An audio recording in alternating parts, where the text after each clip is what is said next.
Good morning, everyone. My name is Shaun, and I'm a Bachelor of Science in Aerospace Engineering, and I'm a senior undergraduate in the Embry-Riddle Aeronautical School on a Bachelor of Science in Mechanical Engineering. I joined Dr. Schuerger this summer to find microsensors for biological research. Specifically, finding them and testing them. The goal was to find a certain number of sensor types: pressure sensor, humidity sensor, and methane sensor. This presentation will focus on the pressure and the humidity sensors, and methane sensors for our purposes. And the type of research that those sensors would support would be detecting bacterial growth in Martian conditions, methane generation in the same Martian conditions, and if it were possible, to support the DART program as well with its own sensors. What you see here is the organic reaction vessel. This is our main constraint for finding the sensors in performance and in size. You can see the ruler down here. This is about 10 centimeters, so it's not that big. Inside is the petri dish where the experiments go: organic and inorganic material, bacteria cultures, Martian analog soils. And the sensors have to share the space inside and outside. So that was the overall challenge of finding sensors. So pressure sensors. What you see here is the Omega PX6000, a pressure transducer. And as you can see, it fits into our organic reaction vessel fairly well.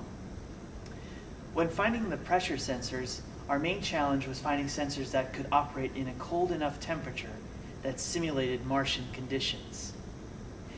Because it turns out the lower limit to temperature range that the pressure sensors can operate are internal action. Most sensors have a fluid that transfers the force of the pressure from the pressure port to the internal sensing element. And when it gets cold enough, that fluid reacts in a certain way that ruins the sensing element. So what's special about this sensor was that it used a mechanical push rod, just an internal rod to transfer the force rather than a fluid, so it can operate colder. We tried to get minus 90 degrees Celsius. Couldn't go all the way, but we got pretty far down cold, minus 50 degrees Celsius, which is cold enough for at least most of the experiments that Dr. Schuerger can accomplish. Next, the humidity sensor, which is important because given Martian conditions, how little water there is, how low the pressure is, how the temperature can vary, it's very, very. The kind of humidity measurement we deal with is relative humidity. And based on our calculations, it's most of the time minus 10%, less than 10% relative humidity, very dry. And the thing about most humidity sensors, they're not calibrated properly to go that low and still be the size that we need. These are actually sensors we finally chose, the Honeywell HIH4000 series, the latest version of our old humidity sensors, the 3610s. And what all these sensors have in common is that they use polymers and an electric current to measure the change in humidity by changing the properties of how resistive the circuit is to the current, or how the capacitance changes to the current, how the voltage changes with the humidity. So all these sensors are small enough to fit into our organic. However, we have to test them to make sure that they can operate in the range that we need. Thus, we move on to the experiments. This is our first experiment for testing all our old sensors to see that they can operate in their range consistently no matter what our setup. here we have the ORV and a sandstone from a previous experiment. So we had a humidity sensor in here and a pressure sensor here, a humidity sensor out in the open, a pressure sensor, and 2 temperature probes here, just to track all the conditions. So we left it open to the laboratory air over a weekend. Everything stayed consistent.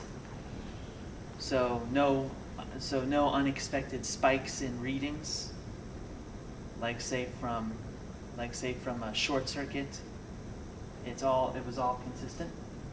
And then when we came back from the weekend, we took the pressure down to 7 millibars, the average gas pressure on Mars, and then down to minus 25 degrees Celsius.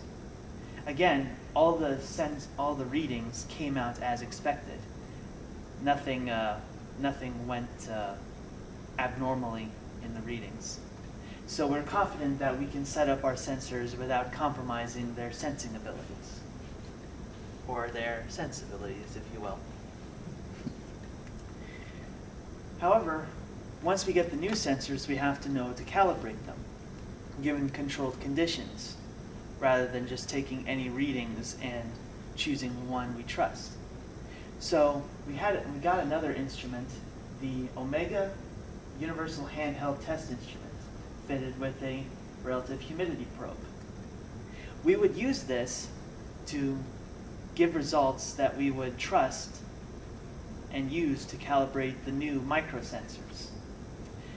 So as we're testing humidity, we had to control the relative humidity of a sealed environment, say a sealed flask.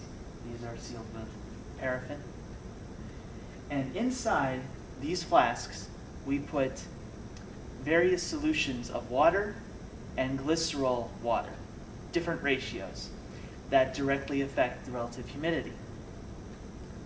So we sealed the probe inside, let it stabilize, equalize, and as the reading becomes steady, we mark that as the relative humidity that is the control for the given solution. Water, glycerol water, or all glycerol. That way we can calibrate our old sensors and our new sensors. We seal them inside, and then, given whatever their readings are, how much off they may be from the readings that we trust from the handheld probe, we then calibrate our measuring system to match the relative humidity measured to what we believe is actually the relative humidity. That way we can make our sensors read out accurately. We had success in that. Then it was time to compare our old and new sensors. We got the Honeywell 4000s and the Honeywell 3610s together in the same flask and had them stabilize over a long period of time. Both at high humidity, as you can see, this is done by pure water on this one, over between 90 and 100% humidity, and using pure desiccant or glycerol. And as you can see, it is good news that they were remarkably consistent with each other. So we can use the new sensors to accurately continue using them for tests in the future.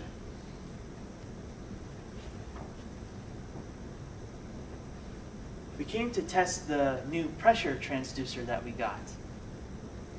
So we had to ensure that it would match up the readings from the control unit of the Mars Mars simulation chamber, since the chamber uses its own pressure sensors to regulate the vacuum pump, so to keep the same gas pressure, in our case down to 7 millibars. What we found was that while at ambient temperature, 25 degrees Celsius, high or low pressure, the readings were consistent with what we expect. However, what was different was when we changed the temperature. As we took the temperature colder, the pressure reading would actually increase. this was a surprising result, and it's something we have to compensate for if we want to use the pressure sensor for future experiments. So we ran the test again. We actually found that the internal temperature of the pressure sensor does not keep up with the temperature of the ambient conditions. These are the temperatures of the atmosphere inside the chamber, and the sensor internal temperature is consistently warmer. It's actually an additional feature. The pressure sensor has its own temperature sensor. So, a subsequent test, we decided to take it hotter.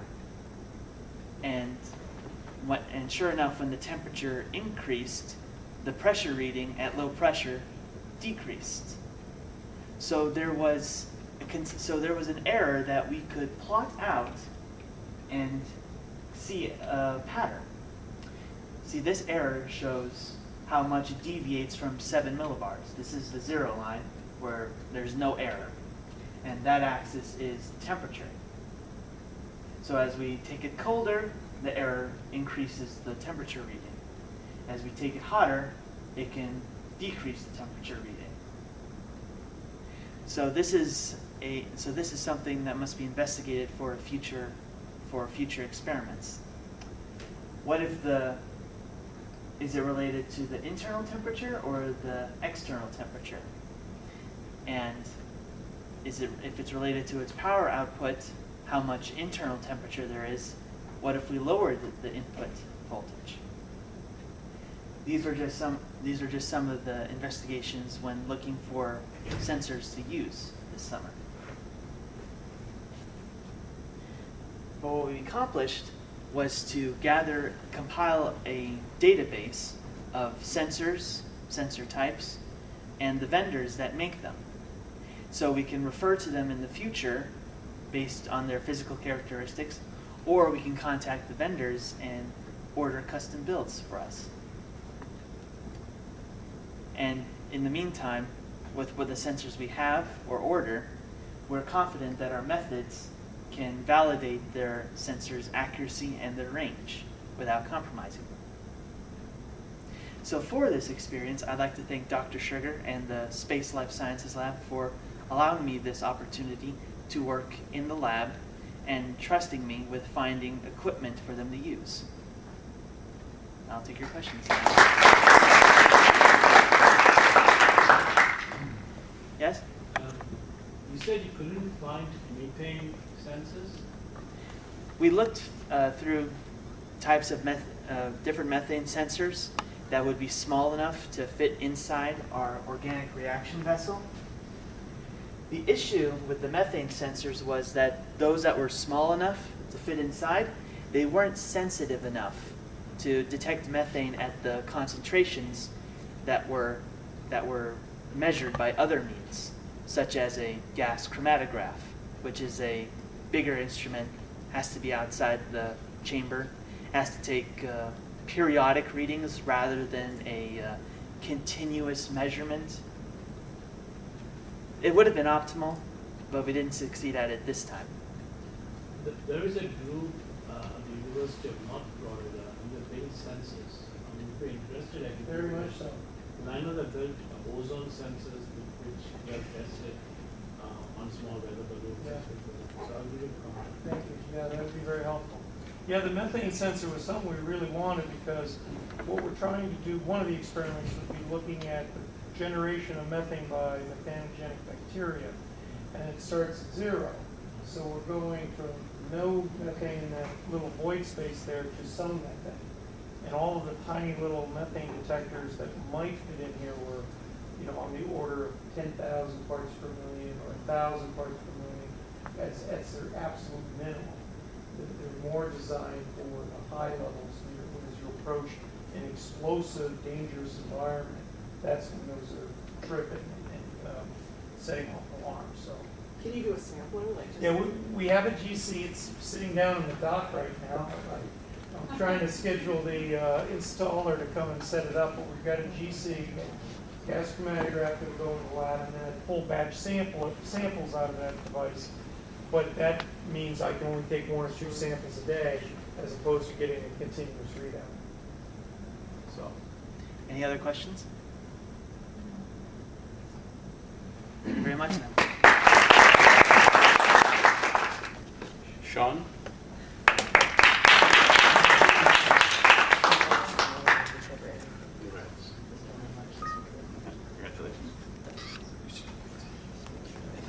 Ready? 1, 2, 3.